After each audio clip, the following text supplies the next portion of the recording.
राधे राधे दोस्तों, आप सभी को एक बार फिर से हमारे YouTube चैनल RK कुशवाहा में बहुत ज़्यादा स्वागत है। आज हम सुनेंगे निर्जला एकादशी की कथा। एकादशी का व्रत हिंदुओं में सबसे अधिक महत्वपूर्ण माना जाता है। हेलो दोस्तों, कैसे हो आप सब? आई होप आप सभी बहुत ही ज़्यादा अच्छे होंगे। तो मैं RK कुशवाहा आपको अपने चैनल में बहुत ज़्यादा स्वागत करती हूँ। तो दोस्तों, ज्येष्ठ मास शुक्ल पक्ष में निर्जला एकादशी बहुत ही ज़्यादा महत्वपूर्ण होती है। तो चलिए दोस्तों, आज हम निर्जला एकादशी की व्रत की कथा सुनते हैं। तो दोस्तों चलिए हम वीडियो को प्रारंभ करते हैं। तो दोस्तों, एक वर्ष में 24 एकादशी आती है, किंतु इन सब एकादशियों में ज्येष्ठ शुक्ल एकादशी का व्रत सबसे बढ़कर फल देने वाली समझी जाती है, क्योंकि इस एक एकादशी का व्रत रखने से पूरे साल की सभी एकादशियों का फल प्राप्त होता है। इसे पांडव या भीमसेनी एकादशी के नाम से भी जाना जाता है। तो दोस्तों चलिए सुनाते हैं निर्जला एकादशी व्रत कथा। एक बार पांडवों में सबसे शक्तिशाली भीमसेन ने व्यास जी से कहा, हे परम बुद्धिमान पिता, मेरी एक बात सुनिए। राजा युधिष्ठिर, माता कुंती, द्रौपदी, अर्जुन, नकुल और सहदेव ये सभी एकादशी के दिन कभी भोजन नहीं करते और मुझसे भी हमेशा यही कहते हैं कि भीमसेनी एकादशी के दिन तुम भी कुछ न खाया करो। परंतु मैं उन लोगों से यही कहता हूँ कि मुझसे भूख बर्दाश्त नहीं होती। मैं भगवान की भक्ति पूजा आदि तो कर सकता हूँ, दान भी दे सकता हूँ, परंतु भोजन के बिना मैं नहीं रह सकता। इस पर व्यास जी ने कहा कि हे भीमसेन, यदि तुम नरक को बुरा और स्वर्ग को अच्छा समझते हो तो हर महीने की एकादशी को तुम अन्न मत खाया करो। भीम ने कहा, हे पितामह, मैं तो पहले भी कह चुका हूँ कि मैं भूख सहन नहीं कर सकता। यदि वर्ष भर में कोई एक व्रत हो तो मैं उसे रख सकता हूँ, क्योंकि मेरे पेट में व्रत नाम वाली अग्नि है, जिसे मैं भोजन करके ही शांत कर सकता हूँ, और भोजन करने से वह शांत रहती है। इसलिए पूरा उपवास तो क्या, मैं एक समय भी बिना भोजन के नहीं रह सकता। मेरे लिए बहुत ही कठिन है। इसीलिए आप मुझे ऐसा व्रत बताइए जो वर्ष में केवल एक ही बार करना पड़े और मुझे स्वर्ग की प्राप्ति हो जाए। यह सुनकर श्री व्यास जी ने कहा, हे पुत्र, बड़े बड़े ऋषियों ने बहुत से शास्त्र आदि बनाए हैं, जिनसे बिना धन के थोड़े परिश्रम से स्वर्ग की प्राप्ति होती है। इसी प्रकार शास्त्रों में बताया गया है कि ज्येष्ठ मास की दोनों पक्षों की एकादशी का व्रत करने से मुक्ति मिल जाती है।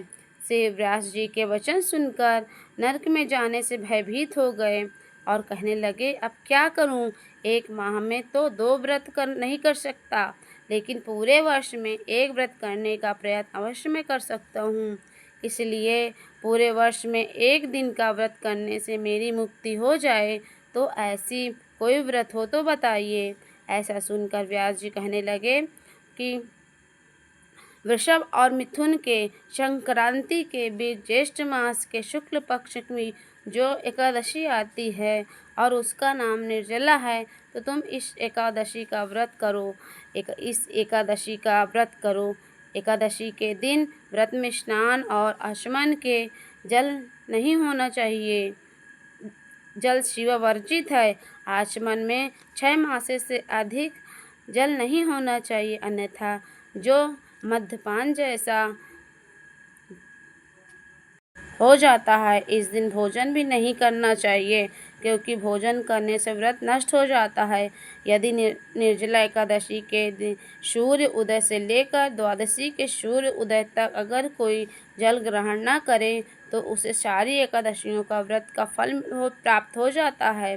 द्वादशी का सूर्य उदय से पहले उठकर करना आदि करके ब्राह्मणों को दान देना चाहिए। इसके बाद भूखे और सच्चे ब्राह्मणों को भोजन कराकर स्वयं को भोजन कर लेना चाहिए।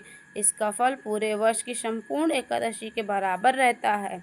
व्यास जी कहने लगे कि हे भीमसेन, मुझको स्वयं भगवान ने बताया है। इस एकादशी का पुण्य समस्त तीर्थों और दानों से अधिक है। केवल एक दिन मनुष्य निर्जल रहने से उसे समस्त पापों से मुक्ति मिल जाती है। जो मनुष्य एकादशी का व्रत करते हैं उनकी मृत्यु के समय यमदूत आकर नहीं घेरते। उन्हें तो भगवान के पार्षद पुष्पक विमान में बिठाकर स्वर्ग ले जाते हैं। अतः संसार में सबसे श्रेष्ठ निर्जला एकादशी का व्रत है। इसको पूरे यत्न के साथ करना चाहिए और उस दिन ओम नमो भगवते वासुदेव मंत्र का उच्चारण करना चाहिए और हो सके तो गौदान अवश्य करना चाहिए। इस प्रकार से व्यास जी की आज्ञानुसार भीमसेन ने इस व्रत को किया। इसलिए इस एकादशी को भीमसेनी एकादशी या पांडव एकादशी भी कहा जाता है। निर्जला व्रत करने से पूर्व भगवान से प्रार्थना करें कि हे भगवान, आज मैं निर्जला व्रत करता हूँ और दूसरे दिन भोजन करूँगा। मैं इस व्रत का श्रद्धापूर्वक करूँगा, अतः आपकी कृपा से मेरे सभी पाप नष्ट हो जाएं। और वे इस दिन जल से भरा हुआ कलश एक घड़ा वस्त्र से ढककर दान देना चाहिए। जो लोग इस दिन यज्ञ आदि करते हैं उनको फल का कोई वर्णन ही नहीं किया जा सकता। इस एकादशी के व्रत से मनुष्य विष्णु लोक को प्राप्त होता है और जो मनुष्य इस दिन अन्न खाते हैं वो चांडाल के समान होते हैं।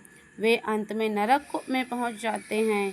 जिनसे निर्जला एकादशी का व्रत किया जाता है, चाहे वह ब्रह्महत्यारा हो या मदिरा पान करता हो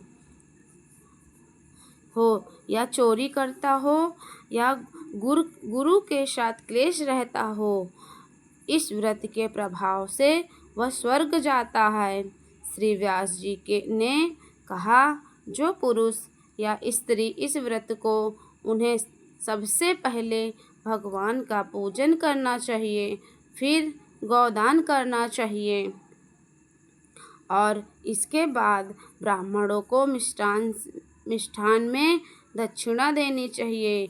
इसके बाद जल से भरे कलश का दान अवश्य करना चाहिए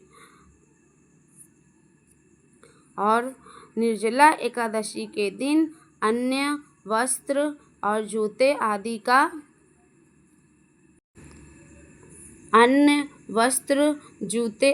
का दान करना चाहिए। और जो मनुष्य भक्तिपूर्वक इस कथा को पढ़ते हैं या सुनते हैं उन्हें निश्चय ही स्वर्ग की प्राप्ति होती है। तो दोस्तों, ये थी निर्जला एकादशी व्रत की कथा। आपको कैसी लगी ज़रूर कमेंट में ज़रूर बताएं और हमारे चैनल को सब्सक्राइब करना ना भूलें। तो दोस्तों, ओम नमो भगवते वासुदेवाय मंत्र का ज़रूर कमेंट करें।